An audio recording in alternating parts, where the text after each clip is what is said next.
Welcome back to another Roblox Studio tutorial. Today I'm going to show you how you can design parts of your game with just code.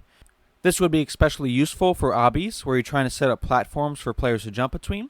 And rather than insert each part and move it yourself, you can write a script that does all that for you. So the way it's going to work is we're going to write a script that has some code. We'll take that code and then paste it down here in the command bar. And then when we run that code, it generates the parts in the game.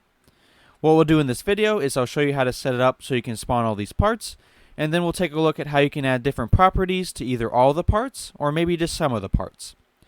Okay, let's go ahead and dive in and get started.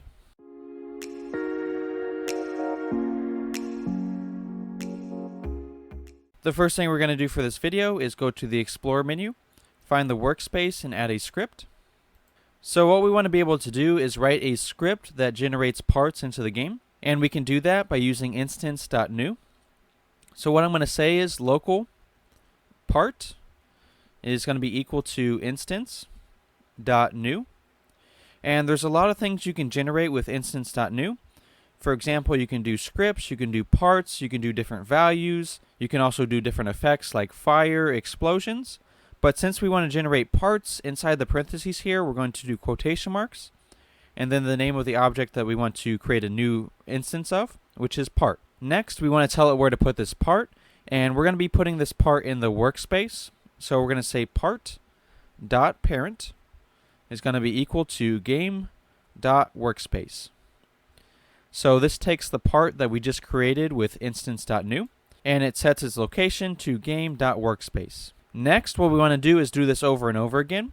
And we can do that by putting these lines of code inside of a for loop. So what we're going to say at the top here is for I, and we're going to start I equal to 0 and go all the way to 9. So this will generate 10 parts. And then what you have to do is just indent this line of code and then put the word end at the bottom. In addition to generating these parts, we also need to tell them where in the game to put these. And we're going to do that by changing the part's position property. So we're going to say part.position is going to be equal to vector 3.new. And for the first part of it, let's just go ahead and make a line of parts. The way we're going to do that is we're going to set the x position to I, which is this value right up here. So I will be the numbers between 0 and 9. And we're going to say I times 10. So for the first part, I is going to be equal to 0. So it's going to set its x position to 0 times 10, which is 0. For the next one, I will be 1. So it's going to set the x position to 1 times 10, which is 10, and so on all the way up to 9. Next, we're going to set its y position to 6, which will get it somewhere above the base plate. And then since we don't want to change the z, we'll just keep that as 0. What we're going to do next is we're not going to run the game. We're just going to copy the code that we just wrote. And we're going to paste it in the command bar at the bottom. If you don't have the command bar, just go up to View and select it right here. Once you have it at the bottom, go ahead and just paste your code down there and press Enter. And then you'll have the parts generated inside your game. So now we have 10 parts that are evenly spaced out. Let's say these parts are a little bit too small and you want to make them bigger. You can do that. So what we'll do after the position part, we'll just adjust its size. So we'll say part.size is going to be equal to vector 3.new. And let's make them 4 by 2 by 10. You can adjust the size to whatever you want to. Now let's go ahead and copy your code again and take another look.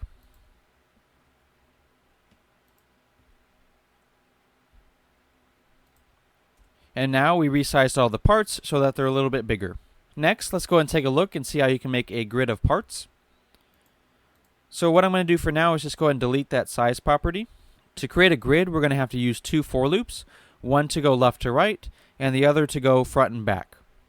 So what I'm going to do is up above here, is I'm going to start another for loop. I'm going to say for j equal to 0 all the way up to 9. We're going to indent our first for loop, and then put another end down at the bottom. And what I'm going to do now is I'm going to use this new variable we defined up here to adjust the z position of our grid. I'm going to do the same thing I did for the x. So I'm going to say j times 10. Let's go ahead and copy our code and take a look. Before we do that, I'm going to delete the old parts. And if we paste this in here and run the code, now we have a 10 by 10 grid of parts. Next, let's go ahead and take a look and see how we can change the properties of some of these parts. So what we'll do is we'll turn the can collide property off on some of these parts, so that if you had this in the air, players can jump on some of these parts and be fine, but if they jumped on a part that had can collide turn off, they would fall through it. And the way we're going to do that, we're going to define another variable called chance. So we're going to say local chance is equal to a random number between 1 and 100. And then if we want to apply this property to about half of them, then what we can do is say if chance is greater than 50, then we'll turn the can collide property off by setting it to false. And just to see which parts are affected, we'll say part.brickcolor, and then we'll change those particular parts to red.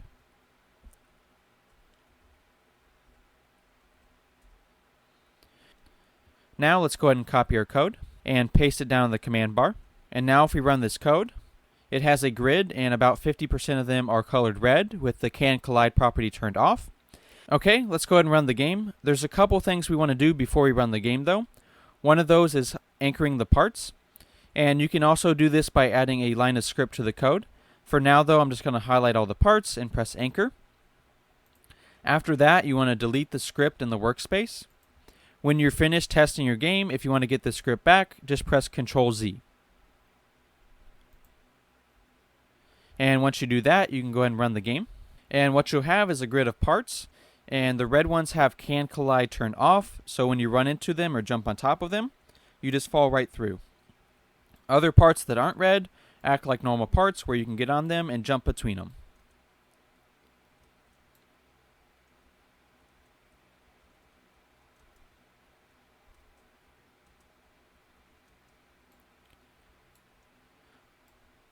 What we'll do next is we'll remove the base plate and see how this might look in a game.